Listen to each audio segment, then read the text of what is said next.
Welcome in everyone to Media Day at the 2024 ITA Division I Men's Team Indoor Championships. Joining us now is not just the head coach of one of the programs participating this weekend. No, he is our host for the weekend. As joining us now, Columbia men's tennis head coach Howard Endelman. Coach, first of all, thank you for having all of us here this weekend. Before we talk about your team specifically, let's talk 30,000-foot view. What does it mean to this school, this program, to be able to host an event of this caliber? Thanks, Alex, and great to see you again. Always a pleasure. Well, it's a real honor to be able to host an event like this, the premier team event, right, from the ITA on the ITA calendar, to be here in New York City at the Milstein Family Tennis Center. It's just it's a great honor, and this has been a real work in progress. And we were so privileged when the ITA decided to allow us to host, and we're glad that we're glad to be here. We're glad to be have earned our way into the event, and excited about the weekend. Yeah, it's going to be so much fun, and you mentioned it. This Milstein Tennis Center, a process in the making, Yep. And for those that don't know, 6 indoor courts. I have tweeted this out already. It still smells new in here, which is maybe my favorite part, is you can just tell we are a part of something special. But 6 indoor, 6 outdoor on the roof as well. That is the coolest thing we have facility-wise in tennis, period. I'm going to speak for all the facilities. Talk me through some of the inspiration. Talk me through, you mentioned the Milstein family, Yep. their contribution in helping to make this possible. Yeah. Well, thank you, Alex. Well, Philip and Cheryl Milstein are Columbia and Barnard grads, and Philip was on the team in the early 70s, and since I started as a first year at Columbia in '83, he's always been a mentor and friend, and someone who's always supported us in every way. And they're just incredible people. They care about our guys as people more than tennis players, or just as much as tennis players. And this is just something that we've talked about. When I came on my recruiting trip, I think I told you this earlier, Alex, when I came on my recruiting trip in 1983, we were talking about a new facility. Yeah. And here we are 40 years later, and we got it. And it's amazing. And then the roof, it's New York City, so there's you've got to be really smart and efficient with the land. And then our athletic director, Peter Pilling, who's been terrific supporter in the entire process, he said, why don't we think about stacking it on top? And then, because we have 40, the roof of the indoor facility is 40 feet, and then we put it up on top here in the beautiful northernmost tip of Manhattan on the water. So it's really special. No, it is so beautiful. I don't like that it was 40 years ago you were on your recruiting trip. That makes us all feel old. I don't like that 1983 is 40 years ago. That just doesn't feel right from a timeline perspective. And so we'll have to work on getting that straight moving forward. But, again, to open up a facility with the team that you have, I'm curious because there's obviously a long history, and I've gotten to know your brother better, who has helped share some of the history of Columbia men's tennis as I prepared for this event. But you've had a lot of good teams. You've been either head coach, assistant for. I feel like in any other season, the group you have would be an unequivocal top 5 team, an unequivocal inner circle team. Now, obviously, depth in college tennis this year, nothing is unequivocal. But I'm curious. You've played Wakes, you've played the Tennessees, the UNCs of the world, and your team is having some serious success. How have you thought, or what have you thought about this group so far here in 2024? Yeah, it's a great point. Well, as you know, we played Tennessee here last 1 week ago, Friday night. We had an incredible crowd after work here in Manhattan, and I guess our guys played really well, competed hard, and I guess they're a top 5 team, right? So we've been,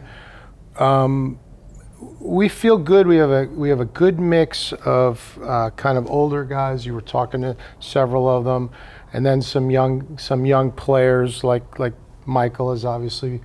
Michael Zhang has obviously been terrific, All-American as a first year. Nicholas Kotzin has improved tremendously. Those guys are sophomores, so. We feel like we have a nice mix of guys, a good group of guys who are just focusing on improvement and development every day. And let's, like we say, let's just give everything we can. We'll see where it goes. Mm-hmm. In that spirit of development, for those that are less familiar, they may not remember 2020, obviously everyone's season wiped out by COVID, but 2021, Ivy League athletes lost their athletic seasons as well. And I'm just curious. Yeah, so 2 full years of no tennis. We've talked in the past about how that impacted your team. Do you feel like you guys have caught up, just to put it bluntly?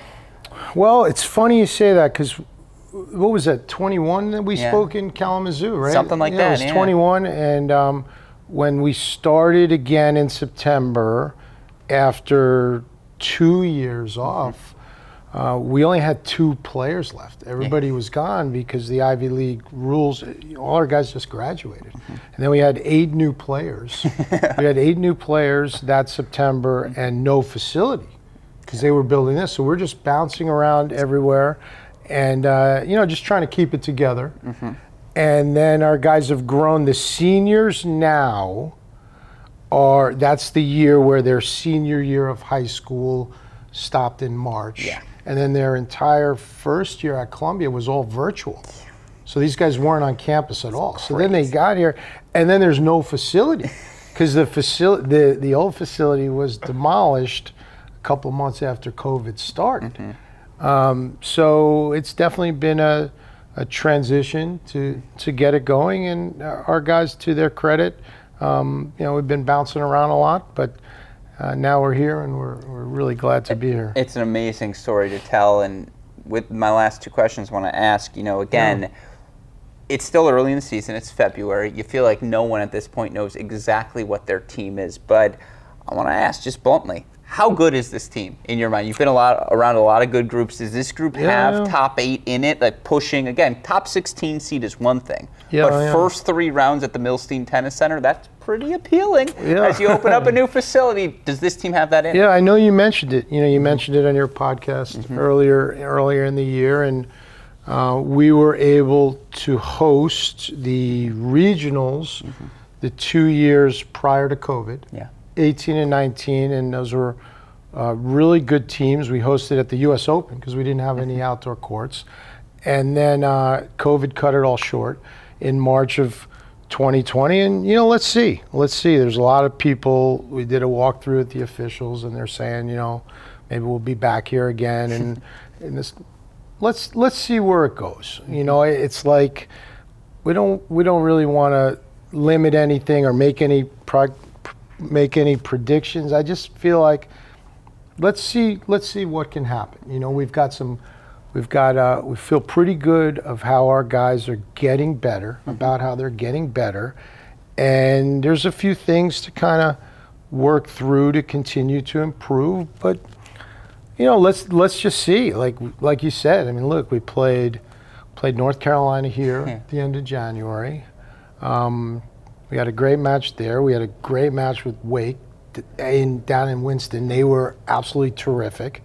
NC State in Raleigh, we were down 3-0. We ended up getting through that 4-3. Hashimoto 6-4 in the third, and then we played Tennessee here. So we feel like we're kind of, what would be to say, we're like in the pond. We're swimming in that. We're swimming in that pond now, and but everybody is really good, and everybody is close, and we're just going to do everything we can to be as prepared as possible for every match. Yeah. Well, I'd love to hear that. My last question then for you is, of course, Harvard, 6:30 p.m. Friday night. We're all excited for it, but beyond that, looking at this weekend, what in your mind would constitute a victory for the Columbia Lions? Oh, that's a good look. That was a funny. We saw the draw, and and I think there's quite a few matchups intra-conference. Duke, UVA, won a couple others also. Yeah, and I know there were a few last year and the year before. But look, every team is really good. Every team here got through kickoff, deserves to be here. Like that, and there's a lot of really good teams that aren't here. So for us, we're just gonna go out there and compete as well as we can, and We'll see how it shakes out at the end. Yeah, well, that's half the fun, is getting to watch it all shake out. Sincerely, Coach, appreciate you having us all here to enjoy this weekend in New York, and wishing the Lions tons of success this weekend. So good luck to you. Thanks, Alex. Yeah.